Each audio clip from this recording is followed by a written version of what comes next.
vida de entre los muertos, y Él os dio vida a vosotros, cuando estabais muertos en vuestros delitos y pecados. Efesios 2:1. Nuestros traductores, como pueden observar, han insertado las palabras «os dio vida», porque Pablo había lanzado el sentido un poco lejos y era posible que el lector no lo atrapara. No hacen otra cosa que anticipar lo expresado en los versículos 4 y 5, pero Dios, que es rico en misericordia, por su gran amor con que nos amó, aun estando nosotros muertos en pecado, nos dio vida juntamente con Cristo. He aquí el punto. Dios nos ha dado vida a quienes estábamos muertos en delitos y pecados, muertos espiritualmente. Estábamos llenos de vigor para todo lo que era contrario a la ley o a la santidad de Dios. Nosotros caminábamos de acuerdo al derrotero de este mundo, pero en todo asunto espiritual no éramos únicamente algo incapaces o algo débiles, sino que estábamos real y absolutamente muertos. No teníamos el sentido para comprender las cosas espirituales. No poseíamos ni el ojo que pudiera ver, ni el oído que pudiera oír, ni el poder que pudiera sentir. Todos nosotros estábamos muertos, y sin embargo, no todos éramos iguales. La muerte puede ser universal sobre un cierto número de cuerpos, pero esos cadáveres tienen, cada uno, una apariencia muy diferente. Los muertos que sucumben en el campo de batalla, destrozados por perros o por aves de rapiña, pudriéndose en descomposición bajo el sol, cuán horrible espectáculo ofrecen. Tu ser querido que se marchara hace poco tiempo, acostado en su ataúd, cuán hermoso se veía. El cadáver parecía que vivía todavía. Sin embargo, tu pariente en ese ataúd está tan muerto como los cuerpos desfigurados que están desperdigados sobre el campo de batalla. La corrupción todavía no ha terminado su trabajo y el tierno cuidado ha logrado proteger su cuerpo hasta este momento de lo que con certeza le acontecerá. Sin embargo, hay muerte, muerte segura, muerte completa, tanto en un caso como en el otro. De igual manera, vemos a muchas personas que son atractivas, amigables, moralmente admirables, como aquel a quien el Salvador miró y amó. Sin embargo, a pesar de todo eso, están muertas. Tenemos a otros que son borrachos, blasfemos, impúdicos. Ellos están muertos, pero no están más muertos que los otros. Pero su muerte ha dejado sus terribles huellas más claramente visibles. El pecado engendra muerte, y la muerte engendra corrupción. Si estábamos en estado de corrupción o no, no es un tema que necesito debatir aquí, que cada uno juzgue por sí mismo. Pero muertos sí estábamos, con absoluta certeza. Aunque hayamos sido educados por padres piadosos y hayamos recibido buena instrucción en el esquema del Evangelio y hayamos sido saturados de la piedad que nos rodeaba, estábamos muertos, tan muertos como la prostituta callejera, tan muertos como el ladrón en la cárcel. Ahora, el texto nos dice que aunque estábamos muertos, Cristo ha venido y por su Espíritu nos ha levantado de la tumba. Este texto nos trae nuevas pascuales. entona himnos a la resurrección, toca a nuestro oído la trompeta de una nueva vida y nos introduce a un mundo de gozo y alegría. Estábamos muertos, pero ahora vivimos por el Espíritu de Dios. No puedo evitar detenerme un minuto para saber si eso les ha ocurrido a ustedes, mis queridos oyentes, y para orar para que lo que les diga actúe como un tipo de tamiz que establezca una separación entre los que realmente viven y aquellos que sólo piensan que viven, de tal forma que, si no han recibido la vida, si únicamente son un hijo de la naturaleza primorosamente vestido, pero muertos espiritualmente, puedan tomar conciencia de ello. Si han recibido la vida, aunque su vida sea débil, pueden clamar al Dios vivo con el Abba, Padre, que nunca brota de ningún labio que no haya sido tocado y revivido por el Espíritu Santo. Primero, hablemos un poco de nuestra resurrección. Quienes hayan sido revividos van a entender lo que digo. Me atrevo a decir que a los que no lo hayan sido, les parecerá una fábula ociosa. Bien, queridos amigos, si hemos recibido la vida, hemos sido resucitados de arriba, y Él os dio vida a vosotros. El propio Dios ha tratado con nosotros, nos ha levantado de los muertos. Él nos creó al principio y Él nos ha creado de nuevo. Él nos dio la vida cuando nacimos, pero ahora nos ha dado una vida más elevada que no podríamos encontrar en ninguna otra parte. Él debe darla, invariablemente. Ningún hombre se dio vida a sí mismo jamás. Ningún predicador, independientemente de su entrega, puede hacer que uno de sus oyentes viva. Ningún padre, sin importar sus múltiples oraciones, ningún maestro, a pesar de sus muchas lágrimas, puede hacer que un niño viva para Dios. Y Él os dio vida a vosotros. Es cierto para todos aquellos que han recibido la vida. Es una chispa divina, una luz del grandioso sol central de luz, el gran Padre de las luces. ¿Acaso hemos experimentado eso? Hemos recibido un toque divino, una energía sobrehumana, un algo que todo el conocimiento y toda la sabiduría y toda la piedad del hombre no podrían obrar en nosotros jamás. ¿Hemos recibido vida de lo alto? Si es así, me atrevo a decir que recordamos algo de ello. No podríamos describirlo. Nadie puede describir su primer nacimiento. Permanece en el misterio. Tampoco puede describir su nuevo nacimiento. Ese es todavía un misterio mayor, pues es una obra secreta e íntima del Espíritu Santo, cuyo efecto sentimos, pero que no podemos decir cómo se realizó. Pienso que, usualmente, cuando llega la vida divina, la primera conciencia que tenemos de ese revivir es un sentido de dolor. Es sabido que cuando un hombre está a punto de ahogarse, mientras sucumbe bajo el poder de la muerte, siente poco o casi nada, y que inclusive puede tener sueños placenteros, pero que cuando en el proceso de resucitación lo han frotado hasta que la sangre comienza a fluir y la vida empieza a revivir un poco, experimenta fuertes punzadas y un gran dolor. Una de las señales que la vida está retornando a esa persona es que despierta de su sueño placentero y siente mucho dolor.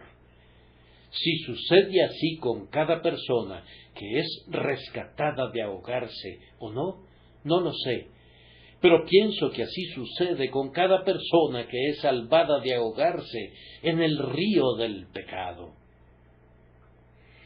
Cuando la vida comienza a venir a él, siente como nunca sintió antes. El pecado que era placentero se convierte en un horror para él. Lo que era fácil se vuelve un lecho de espinas. Dale gracias a Dios, amado oyente, si tienes vivas punzadas. Es algo terrible que tu conciencia esté endurecida, como en los propios fuegos del infierno, endurecida como el acero. Tener una conciencia es una gran misericordia, aunque sea únicamente una conciencia dolorosa, y cada movimiento de la vida interior parezca desgarrar tu alma. Esta vida divina usualmente comienza con dolor. Luego, todo te sorprende. Si una persona no hubiera vivido nunca antes y recibiera la vida de un adulto, todo sería tan extraño para él como lo es para un pequeñito. Y para un hombre nacido de nuevo, todo es extraño en el dominio espiritual en el que ha nacido. Es sorprendido 100 veces. El pecado se muestra como pecado. No puede entenderlo. Había mirado anteriormente al pecado, pero no lo había visto como pecado. Y Cristo se manifiesta a él ahora de una manera muy gloriosa. Había oído de Cristo antes y tenía cierta comprensión de él, pero ahora se sorprende al descubrir que aquel de quien decía que no había parecer en él ni hermosura es, después de todo él codiciable. Para el alma que ha nacido de nuevo, todo constituye una sorpresa. No acaba de cometer desaciertos, se equivoca muchas veces en sus cálculos, porque todo es nuevo para él. El que está sentado en el trono dice: «He aquí, yo hago nuevas todas las cosas». Y el hombre renovado dice: «Señor mío, así es». Alguien me dijo, cuando se convirtió en un miembro de la Iglesia, una de dos cosas: o yo soy una nueva criatura, o de lo contrario, el mundo está del todo alterado en relación a lo que antes era. Hay un cambio en alguna parte, y ese cambio es de muerte a vida, de las tinieblas a la luz admirable de Dios. Ahora, así como la vida viene con extrañas sorpresas y con mezclas de dolor, así, queridos amigos, viene a menudo con muchas preguntas. Un niño hace miles de preguntas, tiene que aprenderlo todo. Pensamos muy poco en todo lo que los niños tienen que experimentar, inclusive antes de llegar al punto en que puedan usar sus ojos. Ellos desconocen la distancia a la que se encuentran los objetos. Tienen que aprender eso mirando muchas veces. Cuando el objeto cae en el campo de la retina, el niño no sabe si es un objeto distante o cercano, sino hasta un tiempo después. Lo que creen que sabíamos, ustedes y yo, desde nuestro nacimiento, lo desconocíamos. Tuvimos que aprenderlo. Y cuando un hombre nace al reino de Dios, tiene que aprenderlo todo, y por consiguiente, si es sabio, cuestiona a creyentes más ancianos y más sabios acerca de esto y de aquello.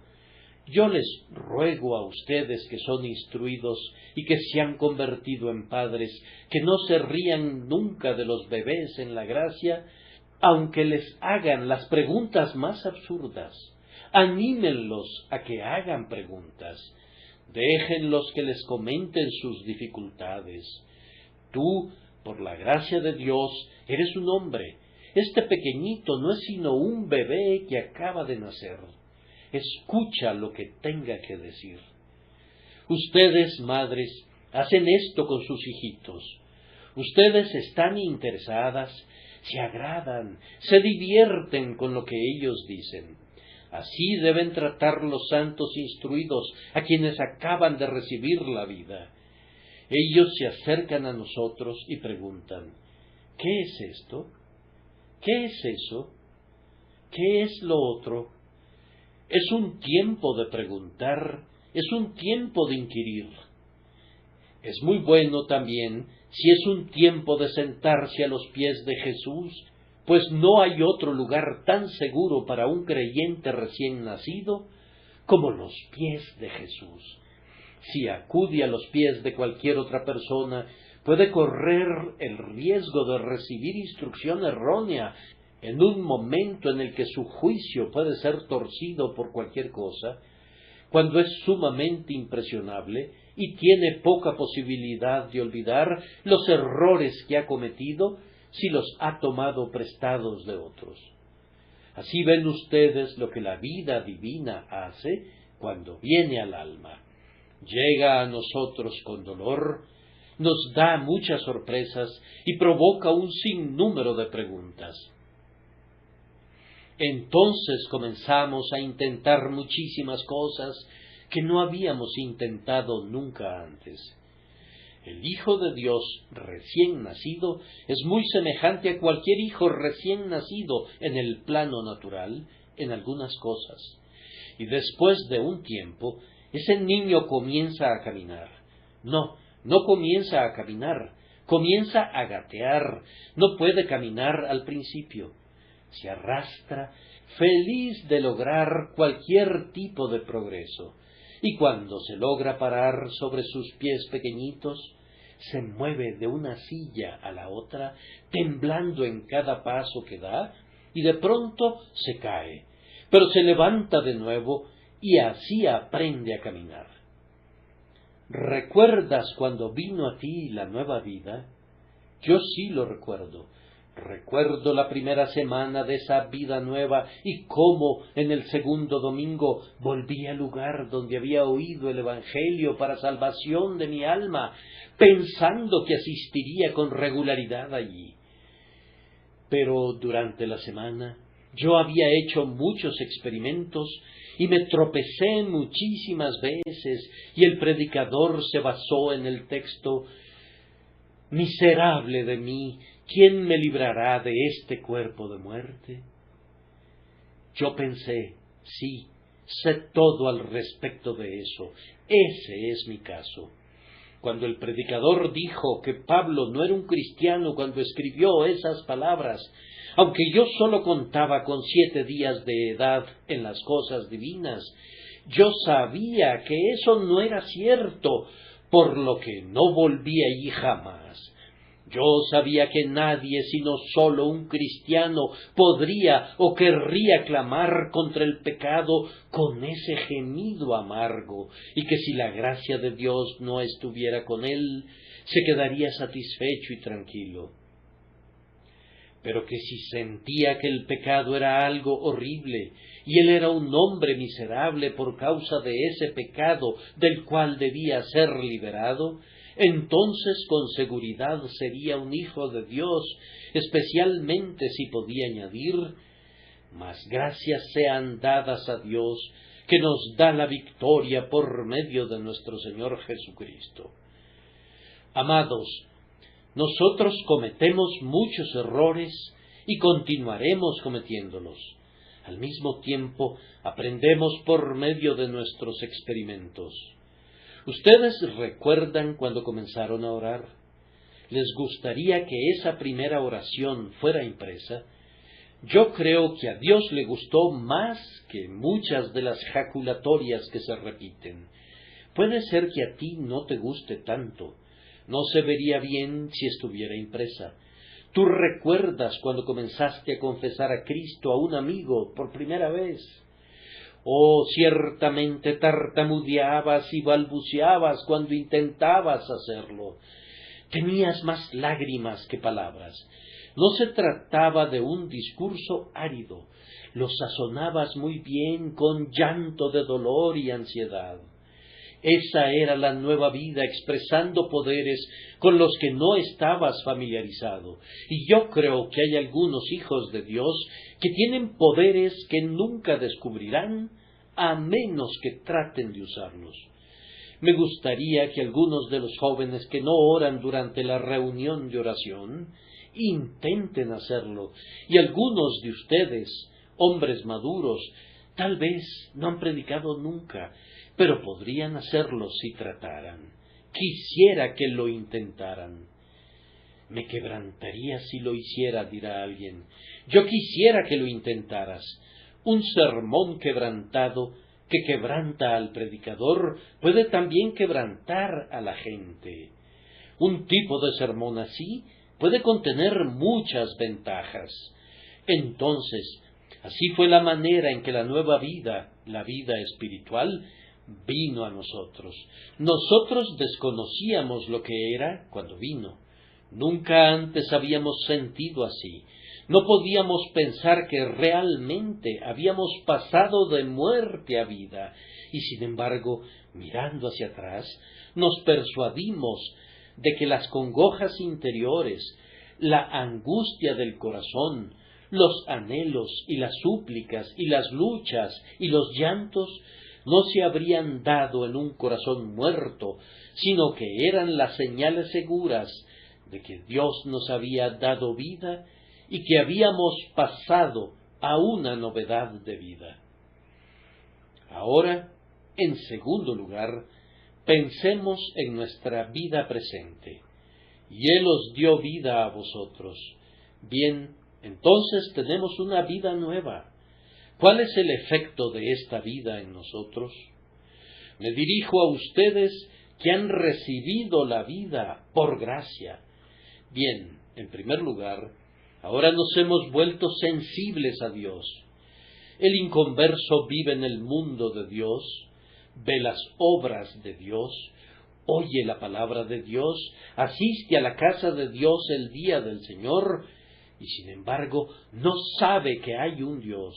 Tal vez crea que lo hay, porque fue educado para creer eso, pero no es conocedor de Dios. Dios no ha entrado en él, no ha entrado en contacto con Dios. Amados hermanos y hermanas en Cristo, yo creo que ustedes y yo podemos decir que para nosotros el hecho más cierto en todo el mundo es que hay un Dios. ¿No hay Dios? Yo vivo en él. Díganle al pez en el agua que no hay agua. ¿No hay Dios? Yo vivo por él. Díganle al hombre que respira que no hay aire. ¿No hay Dios? Yo no me atrevo a bajar las escaleras sin antes hablar con él. ¿No hay Dios?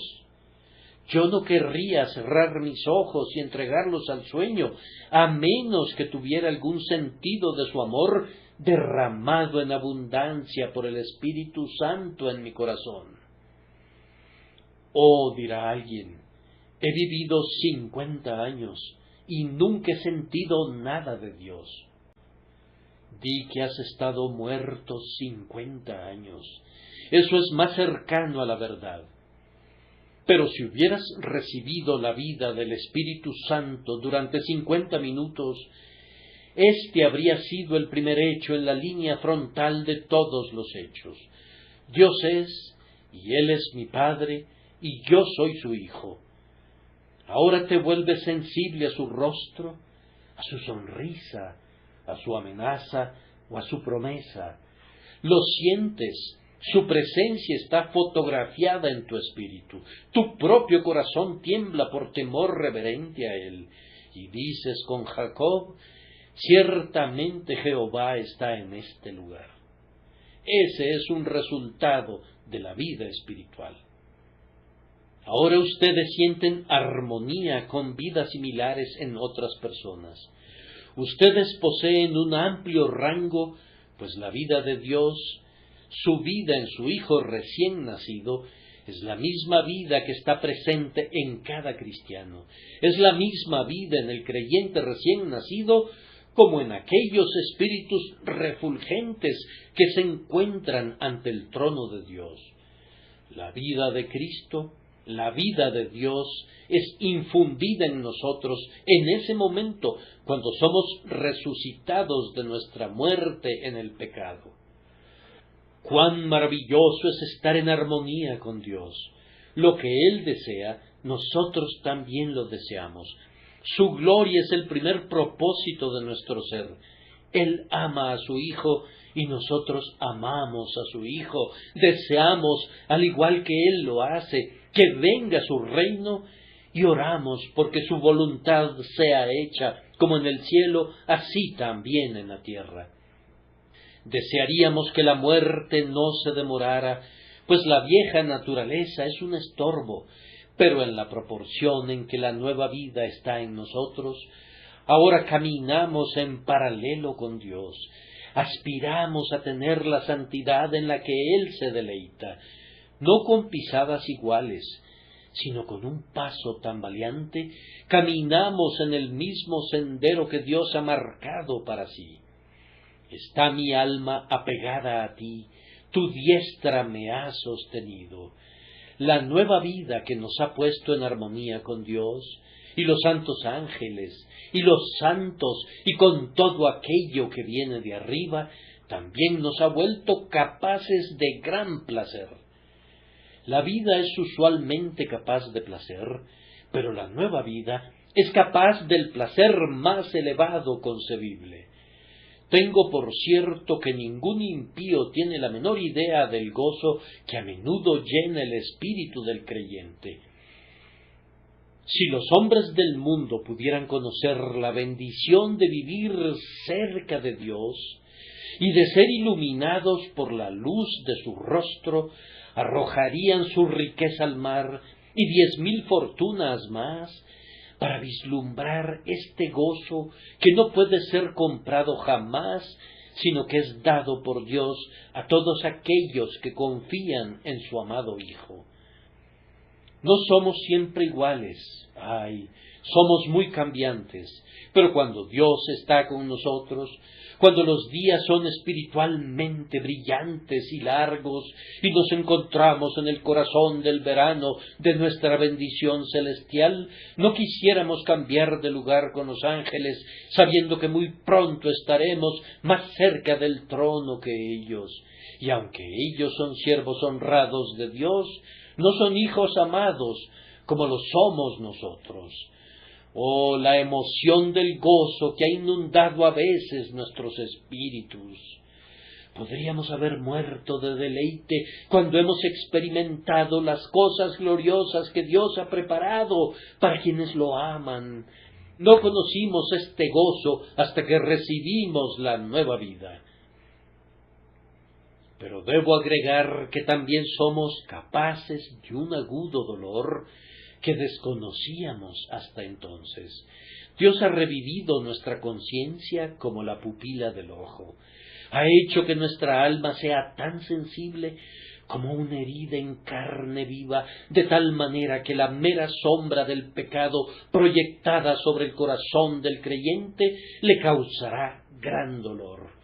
Y si comete pecados como David, habla acerca de sus huesos como siendo quebrantados, y no es una figura demasiado fuerte del dolor que brota en el corazón creyente cuando ha cometido un pecado y ha ofendido a Dios. El propio corazón entonces está quebrantado y sangra por 10,000 heridas. Sin embargo, este es uno de los resultados que poseamos nueva vida.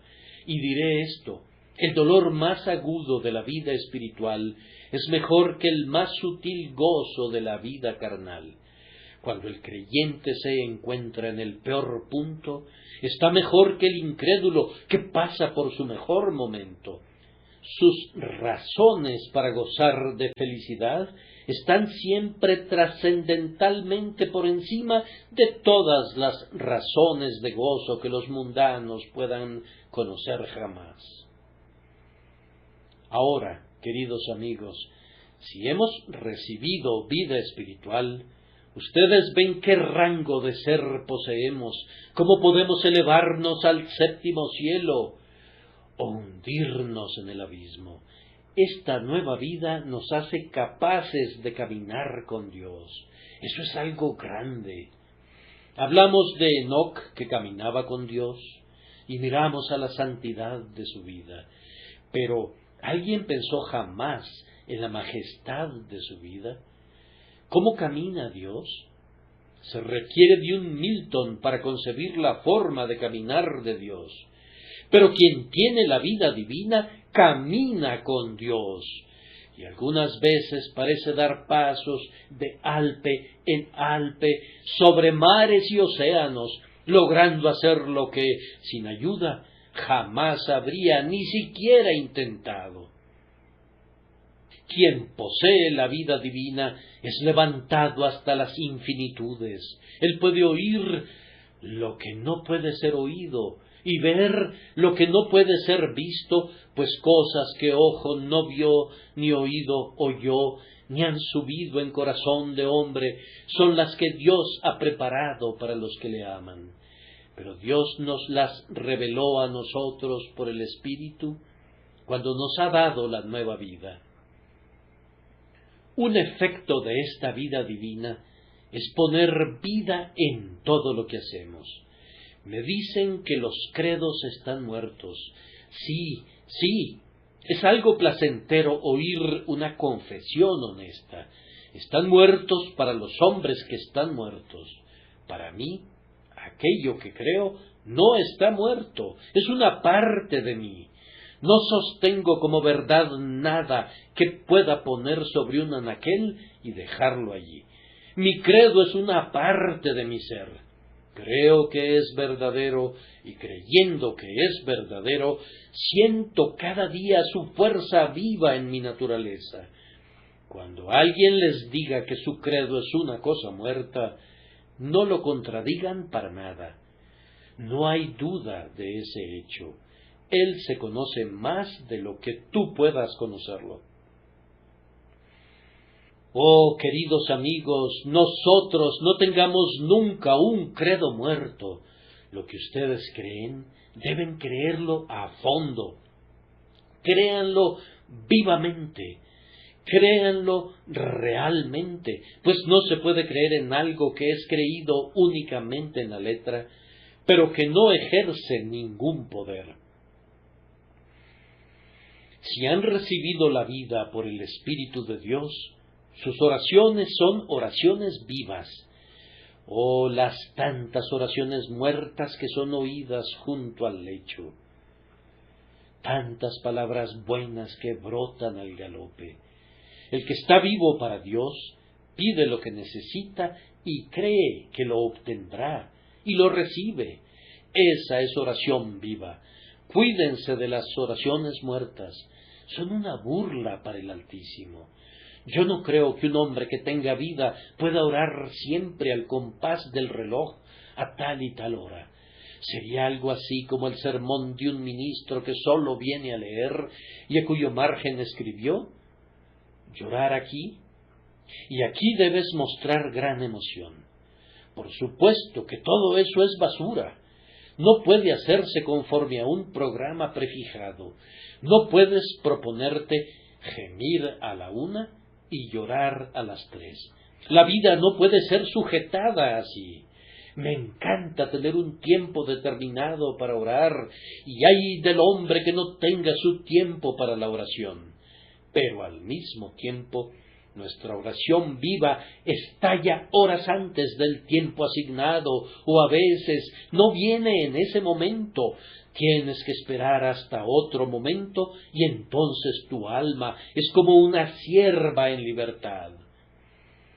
Algunas veces podemos orar y prevalecer y salir vencedores, y otras veces únicamente podemos encorvarnos ante el trono y gemir: Señor, ayúdame, no puedo orar, las fuentes parecen estar todas selladas. Ese es el resultado de la vida. Las cosas vivas cambian. Hay algunos personajes en la Catedral de San Pablo. No los he visto últimamente, pero los he visto antes. Cuando vivía en el campo, Venía a ver notabilidades a la Catedral de San Pablo. He oído que nunca han sufrido de dolor de cabeza en los últimos 100 años, ni de dolores reumáticos, y nunca han sido torturados por la gota. La razón es que están cortados en mármol y están muertos. Pero un hombre que vive siente las nieblas y los vientos, sabe si el viento que está soplando es proveniente del este o del oeste. Antes de levantarse en la mañana, comienza a sentirse a veces con mucha energía y a veces se siente lerdo. No puede entenderse a sí mismo, a veces se siente feliz y puede cantar himnos. Otras veces no puede hacer otra cosa sino suspirar y llorar, aunque escasamente sepa por qué. Sí, la vida es una cosa extraña, y si tienen la vida de Dios en su alma, experimentarán muchos cambios, y no siempre serán lo que quieren ser. Si estamos vivos para Dios, cada parte de nuestra adoración será viva. ¿Cuánta cantidad de adoración muerta existe? Si continuamos con nuestros servicios según nuestra rutina regular, a un gran número de nuestros amigos se les dificulta mantenerse despiertos. Me temo que algunas personas van a un lugar de adoración porque pueden dormir mejor allí que en cualquier otro lado. No es adoración la que consiste en hacer lo que Hodge hacía cuando dijo: «Me gustan los domingos, pues en esos días puedo ir a la iglesia y subir mis piernas y no pensar en nada». Esa es toda la adoración que muchas personas ofrecen a Dios, es decir, asisten a un lugar de adoración y se sientan muy quietos allí y no piensan en nada. Pero si vives porque eres hijo de Dios, no puedes hacer eso. Si a veces, por la debilidad de la carne, caes en un estado de sopor, te desprecias por ello y te levantas y dices: «Debo adorar a mi Dios, debo cantar, debo alabar a Dios, debo acercarme a Él en oración». Debo tocar mi tercer punto, pues nuestro tiempo vuela. Observen cuál es nuestra posición presente si Dios nos ha dado la vida. En primer lugar, nuestra posición presente es esta: que hemos resucitado de los muertos. Nos dio vida juntamente con Cristo y juntamente con Él nos resucitó. No podemos vivir donde vivíamos antes, no podemos llevar la misma ropa que antes. No hay nadie aquí presente al que le gustaría ir y vivir en una tumba. Si tú hubieras sido levantado de los muertos después de haber sido enterrado en el cementerio de Norwood, te garantizo que no irías allí para dormir esta noche. Así, el hombre que ha sido levantado una vez de los muertos por el poder de resucitar del Espíritu Santo, deja a los muertos. Su antigua compañía ya no le satisface. Si has sido levantado de los muertos y has salido de tu tumba, no irías por las calles de Londres con tu sudario encima. Eres un hombre que vive. ¿Cómo es que encuentro algunas personas que dicen que son parte del pueblo de Dios, pero a quienes agrada usar sus vestiduras de la tumba? Quiero decir que les gustan las diversiones del mundo, les gusta usar a veces la mortaja como un deleite. Oh, no hagan eso. Si Dios ha hecho que vivan, aléjense de los muertos, aléjense de sus hábitos y costumbres y formas de ser. La vida no ve ningún encanto en la muerte. El Hijo vivo de Dios quiere alejarse lo más que pueda de la muerte que una vez lo retuvo con sus lazos. Salid de en medio de ellos y apartaos, dice el Señor, y no toquéis lo inmundo, y yo os recibiré, y seré para vosotros por Padre, y vosotros me seréis hijos e hijas, dice el Señor Todopoderoso. Esa es la primera parte de nuestra posición, que hemos llegado a vivir ahora una vida separada y hemos abandonado el camino en que andábamos antes. Junto a eso, somos uno con Cristo. Nos dio vida juntamente con Cristo y juntamente con Él nos resucitó. Les acabo de mencionar que la vida que recibimos del Espíritu Santo cuando nacemos de nuevo es la vida de Dios. Somos hechos partícipes de la naturaleza divina, por supuesto que en un sentido modificado, pero aún así en un sentido verdadero. La vida eterna, la vida que no puede morir nunca, es entonces implantada en nosotros, tal como lo dijo Cristo: el agua que yo le daré será en él una fuente de agua que salte para vida eterna. La vida del creyente es la vida de Cristo en el creyente. Porque yo vivo, vosotros también viviréis. ¿Qué unión mística hay entre el creyente y su Señor? Comprendan eso, crean en eso, regocíjense en eso, triunfen en eso. Cristo y ustedes son ahora uno y son llevados a vivir juntos en Él. Que Dios les conceda el gozo de esa condición. Una vez más, se nos dice que juntamente con Él nos resucitó y asimismo nos hizo sentar en los lugares celestiales con Cristo Jesús. Eso es maravilloso. No solo hemos dejado a los muertos y hemos sido unidos a Cristo, sino que somos llevados a sentarnos en el cielo con Cristo. Un hombre está donde está su cabeza, ¿no es cierto? Cada creyente está donde su cabeza está. Y si somos miembros del cuerpo de Cristo, nos encontramos en el cielo. Es una experiencia muy bendita poder caminar sobre la tierra, mirando al cielo. Pero es una experiencia más elevada vivir en el cielo y mirar hacia abajo a la tierra. Y esto es lo que puede hacer el creyente. Él puede sentarse en los lugares celestiales. Cristo está allí como su representante. El creyente puede tomar posesión de lo que tiene su representante a nombre suyo. Oh, vivir en el cielo, morar allí, dejar que el corazón sea transportado de esta pobre vida a la vida que está arriba. Allí es donde debemos estar, donde podemos estar si somos resucitados por la vida divina. Una cosa más y habré concluido. Nos encontramos en esta posición que Dios está obrando ahora en nosotros por medio de esta vida divina, para convertirnos en los más maravillosos reflectores de su gracia que ha formado.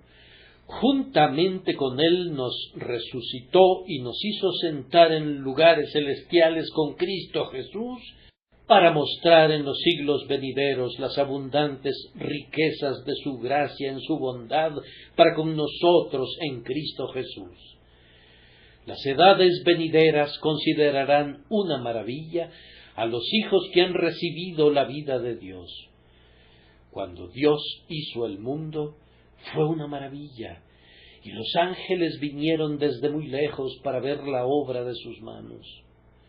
Pero cuando Cristo hace la nueva creación, no dirán ya más que Dios hizo el cielo y la tierra, sino que dirán con más altos acordes: Él hizo a estos hombres y mujeres recién nacidos, hizo para ellos y en ellos cielos nuevos y tierra nueva.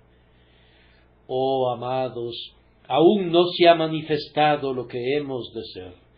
Dios nos ha dado una vida que es más preciosa que el diamante Koh-i-Noor, una vida que tendrá mayor duración que el sol y la luna. Cuando todas las cosas que son sean semejantes a la espuma del viejo océano que se disuelve en la ola que la transporta y desaparece para siempre, nosotros todavía viviremos, y viviremos en Cristo y con Cristo, glorificados para siempre. Cuando la luna se haya tornado negra como túnica de penitente, la vida que está dentro de nosotros será tan brillante como cuando Dios nos la dio por primera vez. Tú tienes el rocío de tu juventud, oh Hijo de Dios, y tendrás todavía más de ese rocío, y serás semejante a tu Señor cuando Él te libere de toda traza de muerte y de la atmósfera corrupta de este pobre mundo, y tú habitarás con el Dios vivo en la tierra de los vivientes por siempre y para siempre. El resultado práctico de todo esto es que algunos de ustedes no saben absolutamente nada al respecto. Si no lo saben, que este hecho se grabe en ustedes. Si hay una vida divina en relación a la cual eres un extranjero, ¿por cuánto tiempo te mantendrás siendo extraño a ella? Si hay una muerte espiritual y tú estás muerto, debes alarmarte, pues dentro de muy poco tiempo Dios dirá: sepultaré mis muertos de delante de mí. ¿Y qué ocurrirá contigo cuando la palabra de Dios sea: apartaos, apartaos, apartaos, apartaos, y tú y el resto de los muertos sean apartados y conducidos al cementerio de las almas, al fuego que no se extinguirá nunca?